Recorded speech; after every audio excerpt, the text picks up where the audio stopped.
ನಮಸ್ತೆ ಫ್ರೆಂಡ್ಸ್. ಇವತ್ತು ನಾವು ಫೈನಾನ್ಷಿಯಲ್ ಮ್ಯಾನೇಜ್ಮೆಂಟ್ ಸಬ್ಜೆಕ್ಟ್ ಅಲ್ಲಿ capital budgeting, cash inflow after tax ಮತ್ತು instant cash outflow pay back period ಯಾವ ರೀತಿ ನಾವು ಪ್ರಾಬ್ಲಮ್ ಸಾಲ್ವ್ ಮಾಡೋಣ friends. First question, from the following information ABC limited ಅಂತ next purchase price of machinery 10 lakh ಇದೆ. Installation expenses 1,50,000, working training expenses 50,000, subsidiary government 60%, purchase price, working capital 3 lakh, useful machine 5 years, book salvage value 10%, half purchase price, cash salvage value 1,25,000, method of depreciation, straight line method, tax rate 30%, sales unit ಎಷ್ಟಿದೆ 1 ಲಕ್ಷ ಇದೆ. Initial selling pricing ಎಷ್ಟಿದೆ 10 rupees ಇದೆ. Variable cost ಇದೆ 40%, initial selling price. Annual fixed cost ಇದೆ 2 lakh ಇದೆ. Required calculator cash inflow after tax, CFAT ಮತ್ತು initial cash outflow ಮತ್ತು pay back ಯಾವ ರೀತಿ ನಾವು ಪ್ರಾಬ್ಲಮ್ನ ಸಾಲ್ವ್ ಮಾಡೋಣ ಫ್ರೆಂಡ್ಸ್. ಈಗ ಫಸ್ಟು ಈ ಕ್ವಶನ್ ಇದೆ. ಕ್ವಶನ್ಗೆ ಫಸ್ಟು ನಾವು ಕ್ಯಾಶ್ ಇನ್ಫ್ಲೋ ಆಫ್ಟರ್ ಟ್ಯಾಕ್ಸ್ ಕಂಡಿಡ್ಬೇಕಂದ್ರೆ ಫಸ್ಟ್ ಏನು ಮಾಡಬೇಕು ಅಂತ ನೋಡೋಣ. ಫಸ್ಟ್ ಇನಿಷಿಯಲ್ ಕ್ಯಾಶ್ ಫ್ಲೋ ಕಂಡಿಡ್ಬೇಕು. ಇನಿಷಿಯಲ್ ಕ್ಯಾಶ್ ಫ್ಲೋ ಕಂಡಿಡ್ಬೇಕಾದ್ರೆ ಫಾರ್ಮೆಟ್ ಪರ್ಟಿಕ್ಯುಲರ್ ಅಮೌಂಟು. ಫಾರ್ಮೆಟ್ ಬಂದದ್ದು ಕಾಸ್ಟ್ ಆಫ್ ಮಿಷಿನರಿ ಎಷ್ಟು ಕಾಸ್ಟ್ ಇದೆ, ಮತ್ತೆ ಎಕ್ಸ್ಪೆನ್ಸಸ್ ಅಂದರೆ ಫಸ್ಟ್ ನೆಕ್ಸ್ಟ್ ಕಾಸ್ಟ್ ಬರುತ್ತೆ, ಅದಕ್ಕೆ ಎಕ್ಸ್ಪೆನ್ಸಸ್ ಅಲ್ಲಿ ಆ್ಯಡ್ ಮಾಡ್ತಾರೆ. ಅದು ಬರುತ್ತೆ gross cost of machinery. Next ಅದರಲ್ಲಿ ಗೋರ್ಮೆಂಟ್ ಏನಾದ್ರು ಸಬ್ಸಿಡಿ ಏನಾರು ಕೊಟ್ಟಿದೆ ಅದನ್ನ ಲೆಸ್ ಮಾಡಬೇಕು. ಗೋರ್ಮೆಂಟ್ ಸಬ್ಸಿಡಿ ಆಮೇಲೆ ನೆಟ್ ಅದು ಕೂಡಿದೆ ಬರೋದು ಆ್ಯಡ್ ಮಾಡಬೇಕು. ಪ್ಲಸ್ ಆ್ಯಡ್ ಮಾಡಿದ್ರೆ ಬರೋದೆ net cost of machine. Next working capital ಯಾವ್ದಾರು ಇದೆ, ಸಾರಿ ಫ್ರೆಂಡ್ಸ್, ಇದರಲ್ಲಿ ಲೆಸ್ ಮಾಡಬೇಕು, ಆ್ಯಡ್ ಮಾಡೋಂಗಿಲ್ಲ, ಲೆಸ್ ಮಾಡಬೇಕು.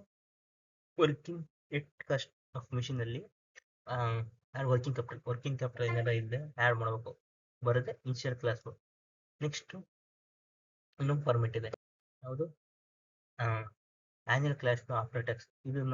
ಇದು ಫಾರ್ಮೆಟ್ ಬಂದ್ಬಿಟ್ಟು particular amount. First sales revenue ಇದೆ, ಆಮೇಲೆ less variable cost, contribution, fixed cost ಇದೆ, profit before depreciation, less depreciation, earning before tax, less tax, profit after tax, add depreciation, cash up ಅಂದ್ರೆ ಇದಷ್ಟು ಹಾಕಿದ format. ಈ format ಬರೆದಿಟ್ಕೊಳ್ಳಿ friends ಅಲ್ಲಿ notes ಅಲ್ಲಿ. ಅಂದ್ರೆ ಈಗ ಫಸ್ಟ್ ಆನ್ಸರ್ ಸೊಲ್ಯೂಷನ್ ಇದು ನಾನು ಸೈಡ್ ಹಂಗೆ ಬರ್ಕೊಂಡಿರೋದು. ಪರ್ಚೇಸ್ ಆಫ್ ಮಿಷಿನರಿ ನೋಡಿ, ಇಲ್ಲಿ ಕ್ವಶನ್ ಅಲ್ಲಿ ಪರ್ಚೇಸ್ ಆಫ್ ಮಿಷಿನರಿ ಫಾರ್ಮೆಟ್ ಅಲ್ಲಿ ನೋಡಿ, ಫಾರ್ಮೆಟ್ ಹಿಂದ್ಗಡೆ ಬ್ಯಾಕ್ ಮಾಡಿ ನೋಡಿ. ಫಾರ್ಮೆಟ್ ಅಲ್ಲಿ ಪರ್ಚೇಸ್ ಆಫ್ ಮಿಷಿನರಿ ಎಷ್ಟಿದೆ 1 ಲಕ್ಷ. ನೆಕ್ಸ್ಟ್ ಟೈಮ್ ಮಾಡೋಕೆ ಎಕ್ಸ್ಪೆನ್ಸಸ್ ಆ್ಯಡ್ ಮಾಡಬೇಕು. ಇಲ್ಲಿ ನೋಡಿ ಇನ್ಸ್ಟಾಲೇಷನ್ ಎಕ್ಸ್ಪೆನ್ಸಸ್ ಎಷ್ಟಿದೆ 1,50,000 ಇದೆ. ಮತ್ತೆ ವರ್ಕರ್ ಟ್ರೈನಿಂಗ್ ಎಕ್ಸ್ಪೆನ್ಸಸ್ ಇದೆ. Incur to put asset to 50,000, 1,50,000 ಮತ್ತೆ 50,000 ಬರೆದಿವೆ. ನೆಕ್ಸ್ಟ್ ಅದೆಲ್ಲ ಕೂಡಿ ಬರೋದೆ 12 lakh. 10 lakh 1,50,000 50,000 ಇಸ್ಕೊಂಡ್ರೆ 12 lakh. Next government subsidy ಏನೋ ಕೊಟ್ಟಿದೆ ನೋಡಿ, 60% ಗೌರ್ಮೆಂಟ್ ಸಬ್ಸಿಡಿ ಇದೆ. ಅದಕ್ಕೆ 10 lakh ಇಂಟು 60% 6 lakh ಬಂತು. 12 lakh ಅಲ್ಲಿ 6 lakh ಹೋದ್ರೆ 6 lakh. ಅದೇ net investment in machine. Net working capital ಕೊಟ್ಟಿದೆ, ಇಲ್ಲಿ ಕೊಟ್ಟು ನೋಡಿ 3 ಲಕ್ಷ ವರ್ಕಿಂಗ್ ಕ್ಯಾಪಿಟಲ್ ಕೊಟ್ಟಿದ್ದಾರೆ. ಅದು ಕೂಡಿದೆ 6 lakh. 6 lakhs plus 3 lakh is equal to 9 lakh. ಈ ಥರ ಕ್ಯಾಶ್ ಫ್ಲೋ ಕಂಡು ಅಂದರೆ ಫಸ್ಟು ಮಿಷಿನ್ ಎಷ್ಟಿದೆ, ಮಿಷಿನ್ ಕಾಸ್ಟ್ ಎಷ್ಟಿದೆ, ಅದಕ್ಕೆ ಎಕ್ಸ್ಪೆನ್ಸಸ್ ಯಾವುದಿದೆ, ಅದಕ್ಕೆ ಏನಾರ ಗೌರ್ಮೆಂಟ್ ಏನಾದ್ರು ಸಬ್ಸಿಡಿ ಕೊಟ್ಟಿದೆ, ಸಬ್ಸಿಡಿನ ಆ್ಯಡ್ ಮಾಡಬೇಕು. ಅದರಲ್ಲಿ ಲೆಸ್ ಮಾಡಿ ನೆಟ್ ವರ್ಕಿಂಗ್ ಕ್ಯಾಪಿಟಲ್ನ ಆ್ಯಡ್ ಮಾಡಬೇಕು. ಇದು initial investment cash flow solution. Next ಬಂದ್ಬಿಟ್ಟು calculator CFAT cash inflow after tax ಯಾವ ರೀತಿ ಕಂಡುಹಿಡಿಯೋದು, ಅದಕ್ಕೆ ಕ್ಲಾರಿಫಿಕೇಶನ್ ಮಾಡ್ತಾಯಿದೆ. ಕ್ವಶನ್ ಅಲ್ಲಿ ನೋಡಿ, ಸೇಲ್ಸ್ ಎಷ್ಟು ಕೊಟ್ಟಿದ್ದಾರೆ 1 ಲಕ್ಷ ಕೊಟ್ಟಿದ್ರು. ಕ್ವಶನ್ ಅಲ್ಲಿ 1 ಲಕ್ಷ ಇಂಟು ರೂಪಾಯಿ sales per unit 10 rupees per unit. 1 lakh into 10 is equal to 10 lakh. ಎಲ್ಲ ಇಯರ್ಗೂ ಸೇಮ್ 5 years ಇದೆಯಲ್ಲ, particular first year, second year, third year, fourth year, fifth year 5 yearಗೂ ಕೊಟ್ಟಿದ್ದಾರೆ. ಹಂಗಾಗಿ 5 year ಎಲ್ಲ ಈಕ್ವಲ್ ಆಗಿರುತ್ತೆ. ಸೇಲ್ಸ್ ರೆವಿನ್ಯೂ ಅದೇ 1 lakh into 10 is equal to 10 lakh. Next variable cost variable cost ಎಷ್ಟು ಕೊಟ್ಟಿದ್ರು 40% ಕೊಟ್ಟಿದ್ರು.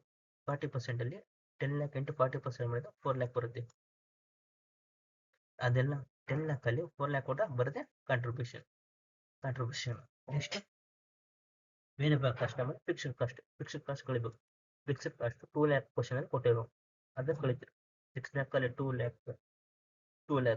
lakh ನೆಕ್ಸ್ಟ್ ಡಿಪ್ರಿಸಿಯೇಷನ್ ಏನು ಮಾಡ್ಬೇಕಂದ್ರೆ 10 lakh ಇಂಟು 10% ಅಲ್ಲಿ ಪರ್ಚೇಸ್ ಪ್ರೈಸ್ ಅಂತ ಕೊಟ್ಟಿರೋ. ಪರ್ಚೇಸ್ ಪ್ರೈಸ್ ಇಲ್ಲಿ ಪರ್ಚೇಸ್ ಪ್ರೈಸ್ 10%. ಅದಕ್ಕೆ ಪರ್ಚೇಸ್ ಪ್ರೈಸ್ ಲೆಸ್ ಮಾಡಬೇಕು. ಇಂಟು 10% ಮಾಡಿದ್ರೆ 1 ಲಕ್ಷ ಬರುತ್ತೆ. ಇಲ್ಲಿ 6 lakh 1 lakh ಎಷ್ಟು EBT 3 lakh ಬರ್ತಾವೆ. ನೆಕ್ಸ್ಟ್ ಟ್ಯಾಕ್ಸ್ ಎಷ್ಟು ಕೊಟ್ಟಾರೆ 30% ಟ್ಯಾಕ್ಸ್ ಕೊಟ್ಟಾರೆ. 30% ಎಷ್ಟು 3 ಲಕ್ಷ ಇಲ್ಲಿ ನೋಡಿ EBT 3 ಲಕ್ಷ ಕಳ್ಕೊಂಡ್ರೆ ಬರೆದ್ರೆ 2,10,000 ಲೆಸ್ ಮಾಡಬೇಕು. ನೆಕ್ಸ್ಟ್ ಬರೆದ್ರೆ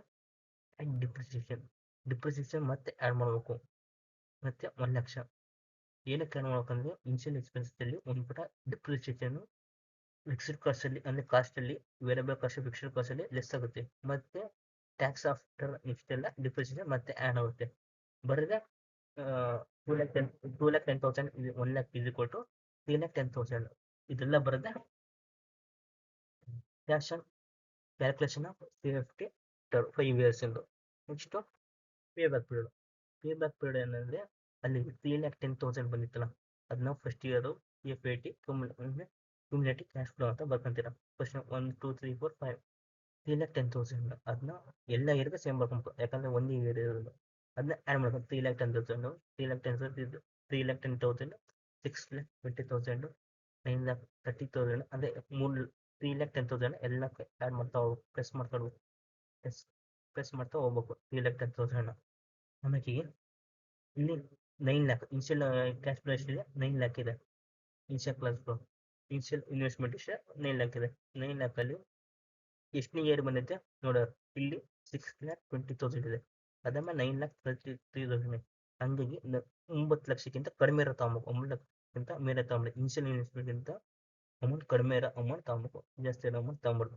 9 lakh minus 6,20,000 is equal to 2,08,000. ಎಷ್ಟನೇ ವರ್ಷ ಅದು 7ನೇ ವರ್ಷ second year plus 2,80,000 divide by CFAT ಅಂದರೆ ಇದು CFAT ಕಂಡಿದ್ದು 3,20,000 ಮಾಡಿದೆ 2,92.95 years 2 years 11 months. So friends video ಇಷ್ಟ ಲೈಕ್ ಮಾಡಿ ಸಬ್ಸ್ಕ್ರೈಬ್ ಮಾಡಿ. ಈ ಥರ ವಿಡಿಯೋ ಹಾಕ್ತೀನಿ ಫ್ರೆಂಡ್ಸ್.